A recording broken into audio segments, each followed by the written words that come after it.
நான் இந்தியாலயே இல்ல, டாக்ஸ் மட்டும் இந்தியால பே பண்ணுமா? நீங்க இந்தியால இருக்கீங்களோ இல்லையோ, ஏதோ ஒரு சோர்ஸ் ஆஃப் இன்கம் இந்தியால இருந்துச்சுன்னா நீங்க டாக்ஸ் பே பண்ணி தான் ஆகணும். ஃபார் எக்ஸாம்பிள், நீங்க அமெரிக்கால இருக்கீங்க, பட் உங்களோட ப்ராப்பர்ட்டி இந்தியால இருக்கு. அந்த ப்ராப்பர்ட்டிக்கு இன்கம் ஜெனரேட் பண்ணிட்டு இருக்கீங்க ரெண்டல் மூலியமா. அந்த இன்கம் உங்களுக்கு income taxable under income tax லா.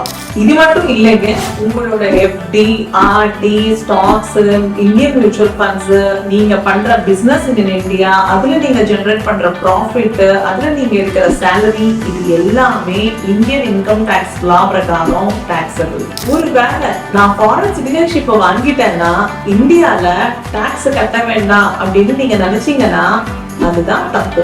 ஏன்னா அப்பதான் நீங்க இன்னும் டாக்ஸ் ஜாஸ்தியா பே பண்ற மாதிரி இருக்கும். அதனால நான் ஒரு என்ஆர்ஐ டாக்ஸ் பே பண்ணணுமா அப்படின்றது ஒரு கேள்வியே இல்லை. கண்டிப்பா பண்ணணும். இந்த மாதிரி இன்ட்ரெஸ்டிங்கான இன்வெஸ்ட்மெண்ட் ஸ்ட்ராட்டஜிஸ்க்கு ஃபாலோ ஃபினான்ஷியல் ஃபெதர்ஸ்.